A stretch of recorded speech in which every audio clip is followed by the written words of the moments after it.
Belum ada tindakan nyata aparat berwenang kepolisian dan pemerintah terhadap penambangan batu bara secara ilegal di Kalimantan Timur. Semakin meresahkan beberapa anggota legislatif di Karangpaci, Samarinda. Salah satunya M. Udin dari Komisi 1 DPRD Kaltim. Berikut informasinya. Bukan rahasia umum lagi pertambangan batu bara secara ilegal sedang marak di Kalimantan Timur. Aktivitasnya sudah mulai meresahkan, terjadi di Kabupaten Kutai Kartanegara, Kutai Timur, Kota Samarinda, hingga Kabupaten Berau. Anggota DPRD Kaltim dari Komisi 1 M. Udin melihat fenomena pertambangan liar sudah saatnya dihentikan. Sebagai wakil rakyat, mereka merasa tidak boleh berdiam diri menyaksikan sumber daya alam dieksploitasi secara liar. Harus ada langkah-langkah hukum maupun politik untuk menghentikannya. Dari Komisi 1, M. Udin mengaku siap jika harus menyiapkan aturan daerah tentang eksploitasi sumber daya alam. Dan yang kami miriskan dari Komisi 1 ini, belum adanya langkah-langkah konkret dari penegak hukum berkaitan dengan tambang-tambang ilegal.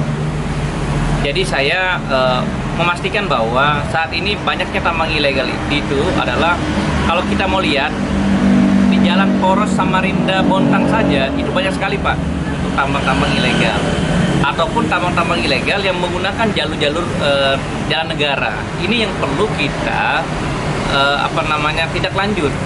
Karena menurut saya dengan adanya kegiatan tambang ilegal ini, pertama yang paling kita dirusak adalah berkaitan dengan lingkungan.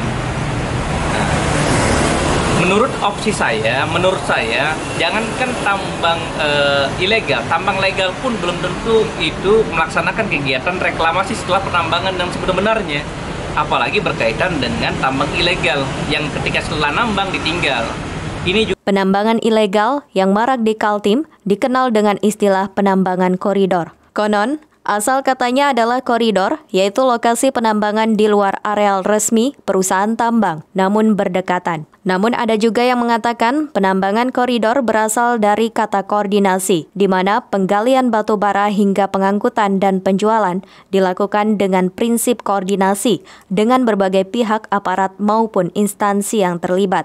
Apapun itu namanya, faktanya penambangan koridor membuat aktivitas penambangan ilegal sangat marak. Bahkan terlihat di sepanjang Jalan Samarinda Bontang, Tenggarong Seberang hingga Sebulu Modern, dan juga di Samboja, Kutai Kartanegara. Tetapi saya berharapnya Komisi 3 kita bisa sinkron, Komisi 3 dan Komisi 1 DPR Provinsi bekerja sama dengan pemerintah Provinsi Kalimantan Timur, didampingi dengan Dinas Lingkungan Hidup Provinsi Kalimantan Timur dan SDM. Saya berharap kita membentuk suatu tim ataupun pansus dan sebagainya untuk kita menindak tegas berkaitan dengan tambang-tambang ilegal yang menjamur. Memang saat ini tidak bisa kita pungkiri, kita berjalan ke daerah Tenggarong saja itu tambang ilegalnya banyak sekali.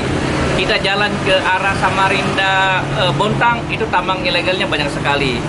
Dan terang-terangan jalan untuk mereka hauling itu adalah menggunakan jalan negara. Ini yang kami soroti adalah berkaitan dengan dampak jalan tersebut. Yang kedua dengan resiko bahwa ya jangan sampai ada kegiatan hauling di tempatnya kita terjadi laka lantas dan sebagainya. Ini yang sama-sama perlu kita. Diperkirakan setiap hari mengalir puluhan ponton batu bara hasil penggalian secara liar dari Kaltim. Tim Kaltim TV, Hardin melaporkan. Demikian Kaltim Update edisi kali ini. Informasi lainnya dapat Anda simak melalui situs website kami www.kaltim.tv, channel YouTube dan fanpage Facebook Kaltim TV. Jangan lupa untuk selalu patuhi protokol kesehatan. Saya Rosmi Rahma bersama kerabat kerja yang bertugas pamit undur diri dan sampai jumpa.